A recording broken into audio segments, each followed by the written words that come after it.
Hello, and welcome to the Community Insight broadcast, a ministry of Churches Outreach Network. I am your host, Denisha Harris, and we're here with Dr. Crystal Chambers, who's here to talk with us about some great things happening in the community with community health. So how are you doing, Dr. Chambers? I'm doing well, which is great because we're talking about community health. Good. Well, thank you so much for joining us here today. We have something very special going on in the community very soon on February the 22nd, and it's a community health symposium. So tell us, what is the Gene Mills Community Health Symposium?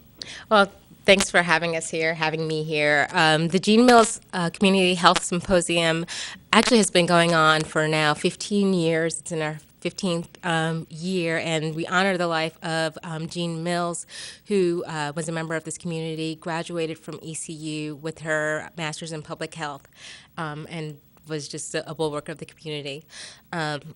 And through her own health struggles and honoring that, her brother donated money, $25,000, to start this symposium annually at ECU. Very nice. So, Jean Mills was a graduate of East Carolina University in public health, and of course, she had a passion for this. And so, her brother decided to carry on her legacy by doing an endowment at the university. That's awesome. That is really awesome.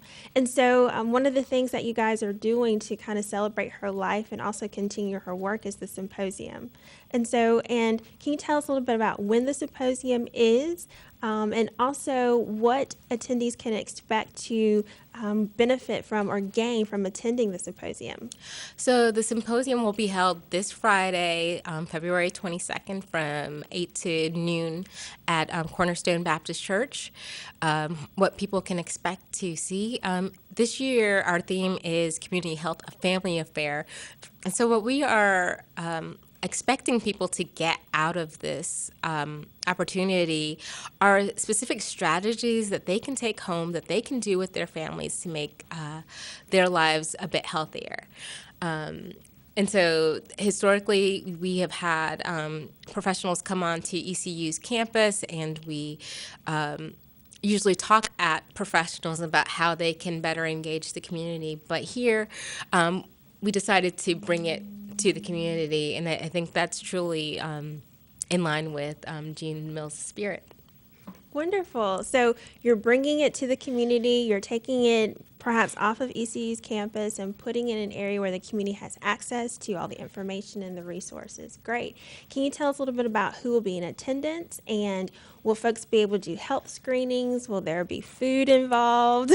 All of the above. So, yes, we are opening with food. In fact, what we're asking people to do is to come in a fasting state. That way you can have your insulin checked, because, of course, we know that diabetes is especially high in eastern North Carolina. Mm-hmm. But then there'll be other screenings, such as blood pressure screenings there as well.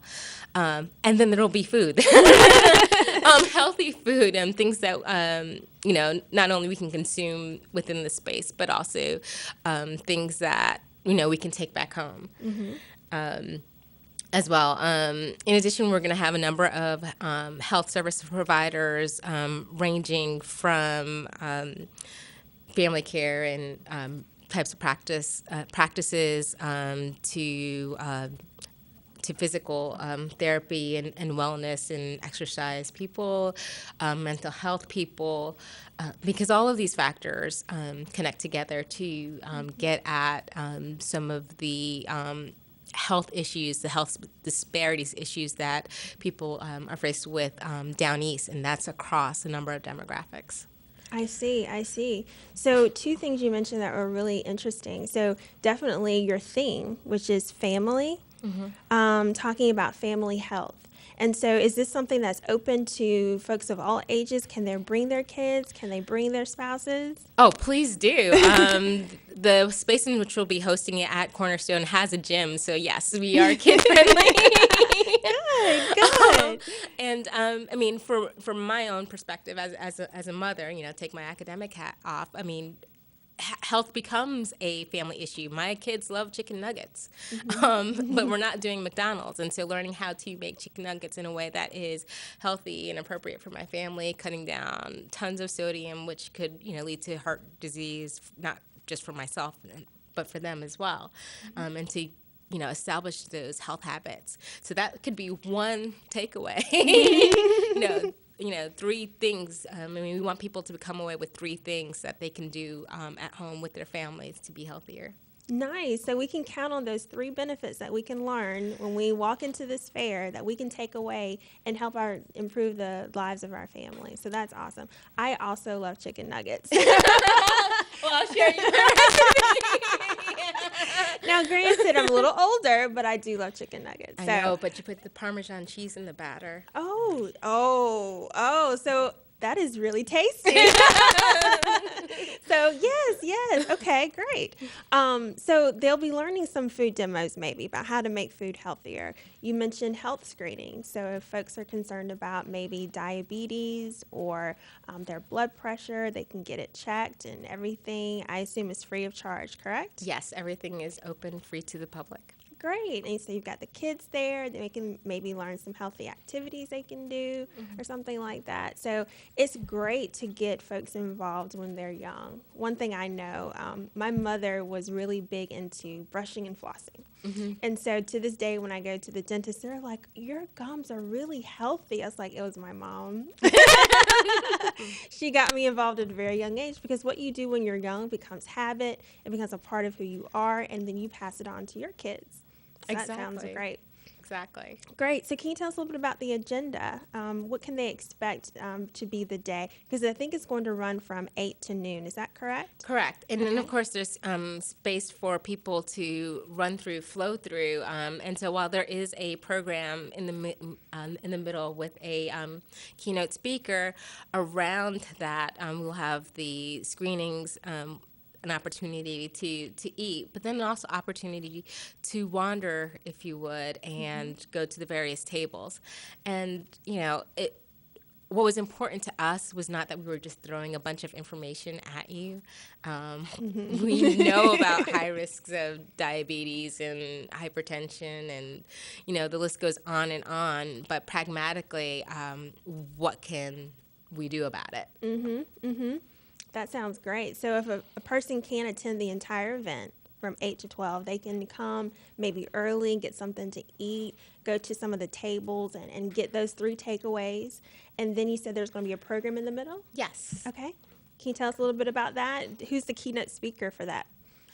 I don't have that right in front of me. Sure, no problem. I believe I received a flyer, and Reverend Richard Joyner is going to be the keynote speaker.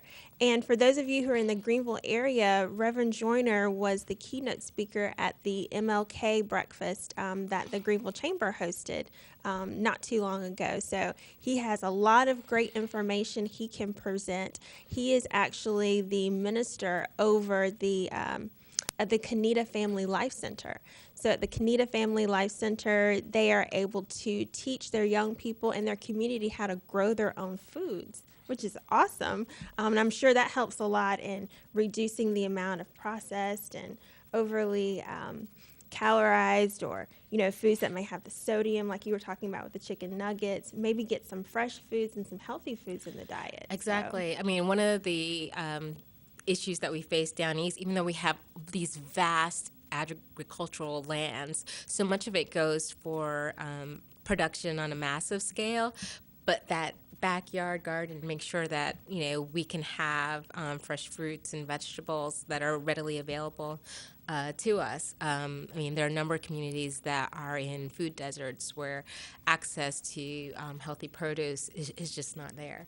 And so the idea of community gardening is an excellent one to be able to help improve our family's health. That's great. And I love the idea of community gardening because I personally don't like bugs. And I've heard that there are a lot of bugs in gardens. So if my community can help me out, I would appreciate that.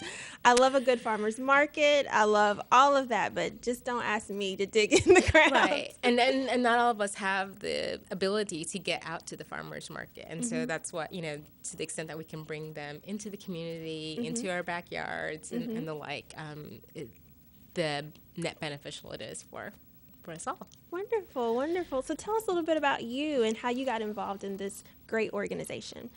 Well, I'm an associate professor over in the College of Education, Educational Leadership. So what does that have to do with public health? I was actually tapped by a community member, basically because I am a faculty member, so I speak academe, if you would, but I also am a member of this community, have specifically chosen to live here, and Greenville is home for me now, and this is where I am digging roots for my children.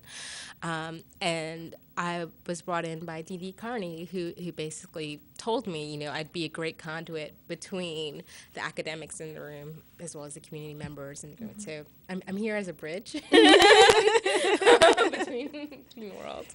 Oh, we definitely need bridges. We definitely need bridges because you have to understand both sides, right? That really helps make it more effective in reaching the need and reaching your target audience. So cool. So you said that you're a faculty member at ECU, so you work a lot with community organizations and community outreach. Is that true? Well, I try to. Most of my students are university administrators, but over the years, too, I've had students who are teachers and principals and the like. And so my students, if you would, are on the front lines of the community, so working through them, but then also directly in partnership with organizations such as NC Civil.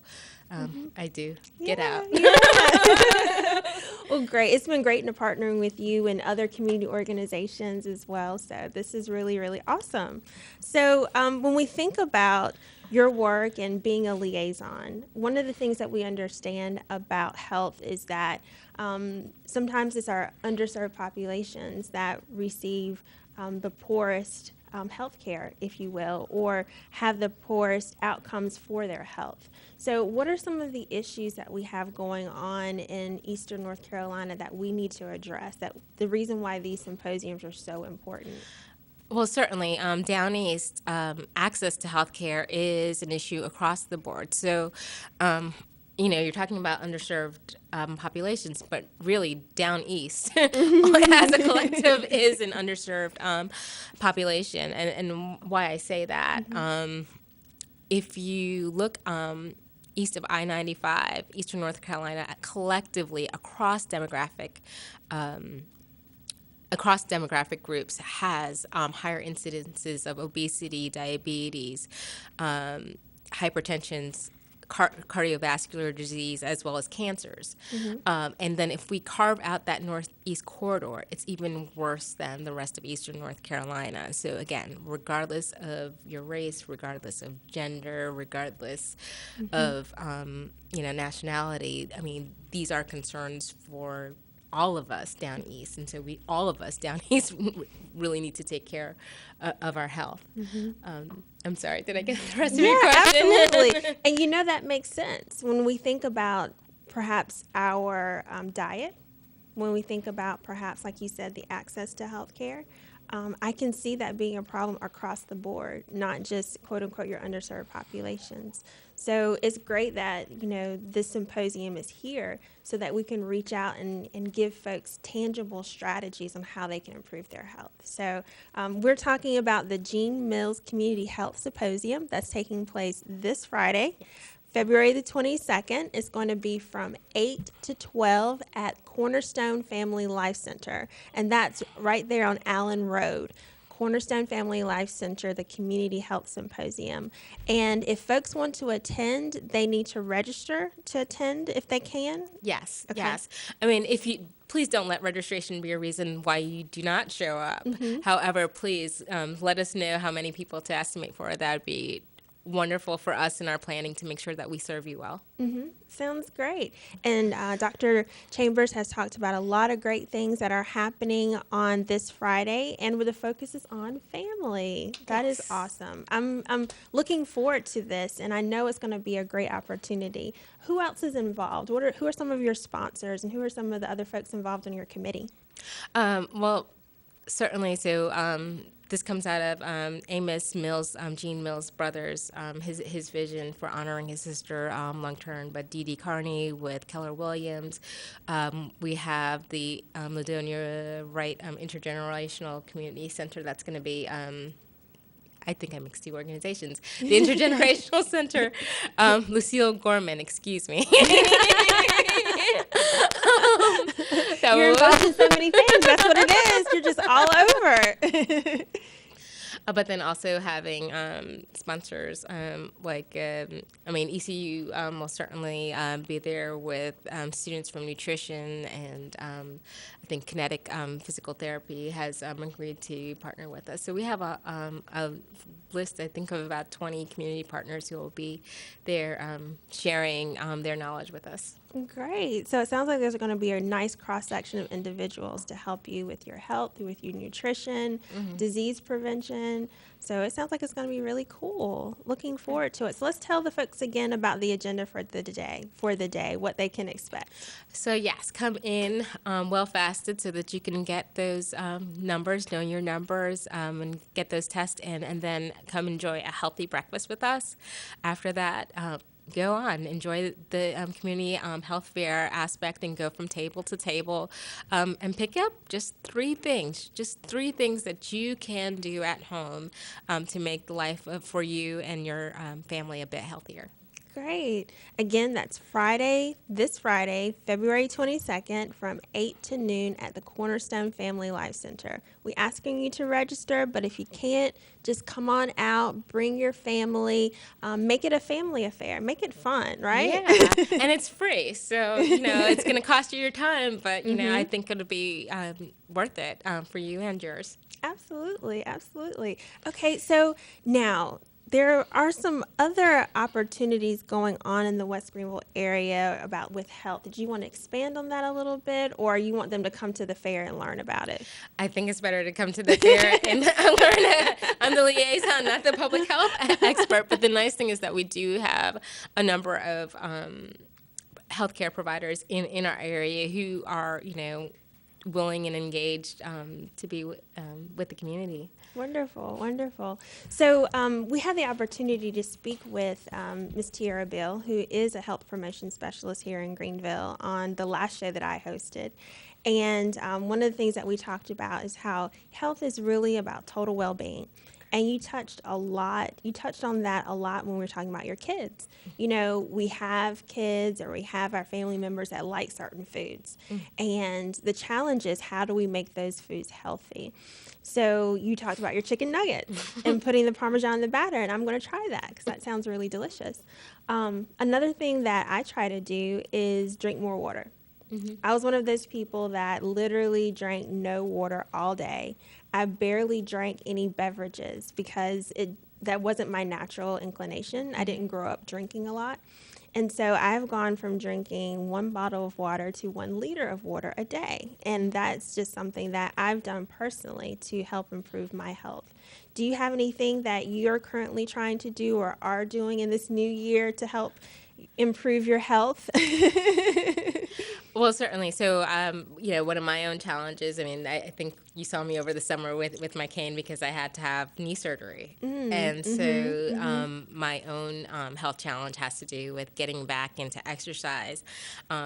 Yes, I was active before my surgery, and that's part of the reason why I needed surgery was because of my level of activity. But now, after being a little bit more sedentary, now finding practical ways to go back and engage my whole body because, my knee works a little bit differently. I'm sure. Yeah, no running up and down the stairs. I learned that was a no-no. Okay. But being able to engage my kids with it. I have girls who are ages 6 and 7, and so they want my time too. So are there things that we can do together? And so sometimes just pulling out a video and doing an exercise video and doing that with them, a dance video. Sometimes the gaming that has more of this virtual reality type built in it. And then just sometimes getting outside and playing with my kids, not just watching them play, but also getting in the game. These are things that I can do so long as I don't have to run the bases. But just, finding those practical ways to engage in more physical activity so that I can be strong and be around for a long time with my kids. There is, from what I hear, a direct correlation between like how long you can physically go and your overall health and well-being. So, yeah. That's important. That's definitely important. And I love that communication because, getting active with your family, with your kids, with your children is a way to make physical activity fun. Not only are you building that relationship with them, but you're also moving your body. So conversations like that are conversations that are going to be happening all over the symposium. You can learn like firsthand anecdotal information. It's not always about, a medication or something like that. Sometimes it's just the simple things that you can do. It's not a real alteration of your current lifestyle, but you can incorporate that will really make a big difference in your health. Exactly. And I mean, we're not expecting people to make whole-scale changes and radically, change the way they eat, radically change the way that they are and engage the world physically. But, just 3 simple things that you can change. And over time, just these 3 simple things can add up. Absolutely, absolutely. So this health symposium is taking place in February. Are you all doing other things throughout the year? Are you engaging with other organizations to kind of continue this promotion of health? Well, as I mentioned at the beginning, this is the 15th annual Jean Mills Health Symposium, and so it is an annual event. The committee has not. The committee is event focused as opposed to on a year-round type of activity. But Gotcha. One of the things that we did want to get from this community health forum is like what is useful to the community, because even as we bring this particular event from campus into the community, we did that as faculty administrators with some community support to do that. Thinking that this would be a good thing for community, but actually hearing from the community, getting what your experiences are, what would be useful to you would be great for us in planning for next year. That sounds great. So definitely, we want everyone to come out. We want you, bring your kids, bring your family, talk to health professionals, talk to nutritionists, talk to folks who know about community gardens, get that anecdotal information, that firsthand knowledge that, maybe you have a specific issue or a specific concern and you want to talk with someone about it. This is a great opportunity to do that, to have a conversation and in a comfortable environment. Sometimes we don't always want to talk to the doctor in the doctor's office. And sometimes the doctors don't always have the time. And so these are people who are there to be there with and talk with you and, not just, write that prescription and they're not there to write prescriptions, but, to really engage, what it is in your life that you can, where you can make some positive changes for health. That's right. And they can be small incremental changes that add up to make a big difference. Yes. All right. So folks, please come out on Friday, February the 22nd. It's going to be from 8 o'clock to noon at the Cornerstone Family Life Center. And I believe that address is 1095 Allen Road, if I'm not mistaken. Right across from Zaxby's. That's it, right across from Zaxby's.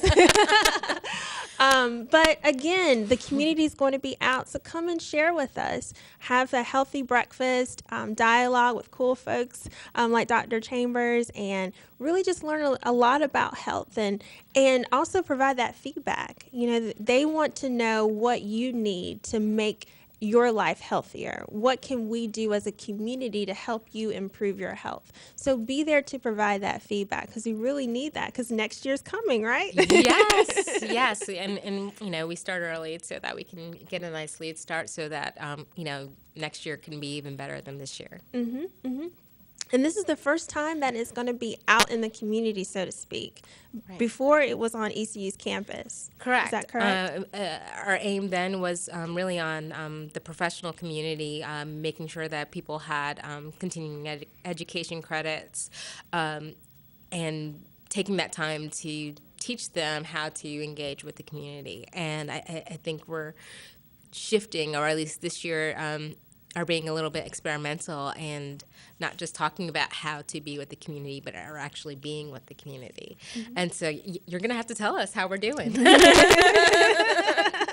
That sounds great. That sounds great. And so, just to give you some contact information, if you do need some more information and to register, you can talk with Alyssa DeSantis, I Yes. believe, and she's with the College of Allied Health Sciences at ECU, and her phone number is 252-744-2114.